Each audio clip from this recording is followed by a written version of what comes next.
Selectors, and welcome back to the Left Press Podcast. We're going to be talking about the new centers from Reunion Diva. Um, let's talk about Mew. So, Mew is an interesting case of a Signy that is pretty good at what its ability is, and then just not really super powerful, and nothing that really super synergizes with it, at least not yet. Nothing really synergizes too much with Charms. The best thing you can really do with Charms is put like a I don't know, my opinion, put a guard under a Signy so that way the it tucks guards away from guard recursion. But outside of that, there's not really a ton you can do with charms. And if you guys know any cool combos with charms that I don't know about, maybe let me know, and then maybe I can redo what I'm talking about here. But Mew is just sort of this pretty much okay center. Now, because of that, she's actually not a terrible Elrig to play.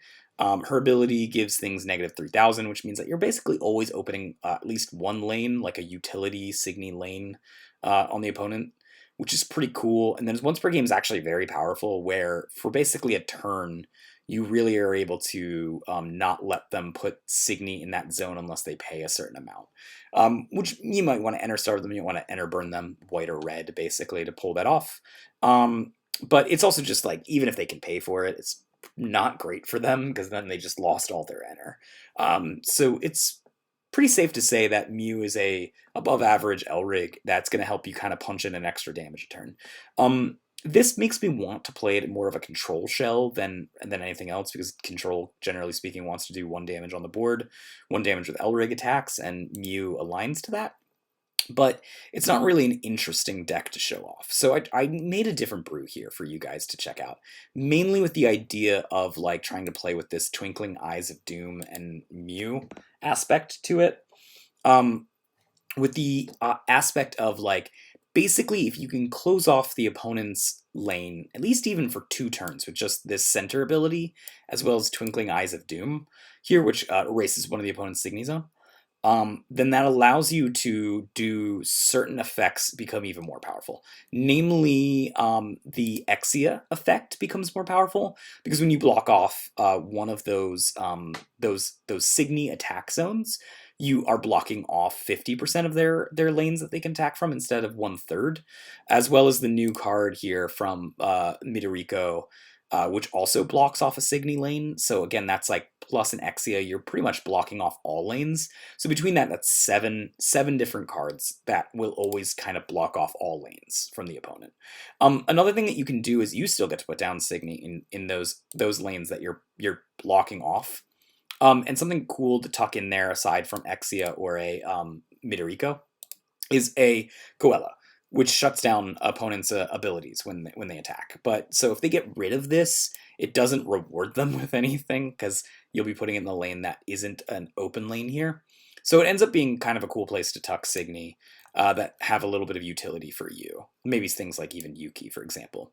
Outside of that, the deck plays pretty mid-range-ish. This isn't like a control deck, even though I do call it stall. You do stall out the opponent. You don't let them do it. You don't let them attack very much, but you still do plenty of sort of like damage yourself. You're not really making them discard cards. You're not really wasting their resources.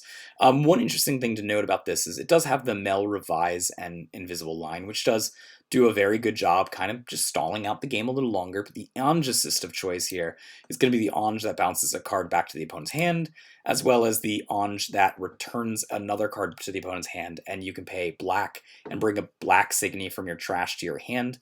Well, this is going to miss, your Exia, and it's going to miss your Midorikos, which are pretty good for your plans. What they don't miss is your Muse and your Oganas, as well as your Animirages. So they still inevitably help you push against that aggressive game plan that you'd be looking to do. The rest of the deck is sort of filled with things that fill your own trash with goodies for you to pull out from with the Anj line, as well as ways to just keep cycling your deck. You've got Miracle Draw here, for example, Ahaniol's, and then Coellas actually do cycle through your deck as well. And Orochimaru is just a one of here to bring another guard back to your hand, but stuff that you can play around with recursion that you might have to make this work all copacetically.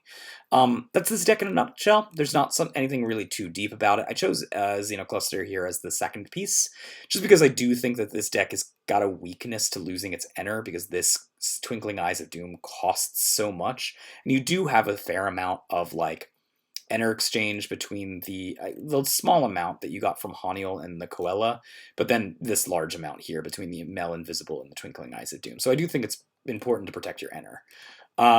So that's the deck. I hope you guys like it. Personally, I think it's pretty gimmicky. I would probably play more of a control aspect with this, probably an Esper control matchup. That's white, blue, and black. But if you have any other ideas for this, I'd love to know in the comments down below. We also should probably talk about the Rizonas that this Elrig has access to, both Arachne and a King Clad. So King Clad gets the ability to basically vanish anything on the opponent's field. 13k pretty much gets rid of anything. But you have to you got to discard quite a bit, or enter pay quite a bit, which I don't think this deck has really the ton of ability to. Yeah, you get a black Signy back from your trash when it leaves the field. And by the way, that can be on your own self trash, which is pretty crazy. But it's I think probably the worser option. I actually like Arachne Pyre better. The ability to vanilla out things that the opponent has. And it is at the beginning of each attack phase, so it does vanilla things on their attack phase as well, if you leave something in there. Or like, you've got the ability to Exia something, for example. Then I think this is a probably better choice, because I just think vanilling in general is more important. And you also get to do another negative 3,000, which means that you can punish them if they do 2 different 3,000s. But it also means that you can double up on something if you need to do negative 6,000 and vanish through battle. I like this personally better as the options between the two.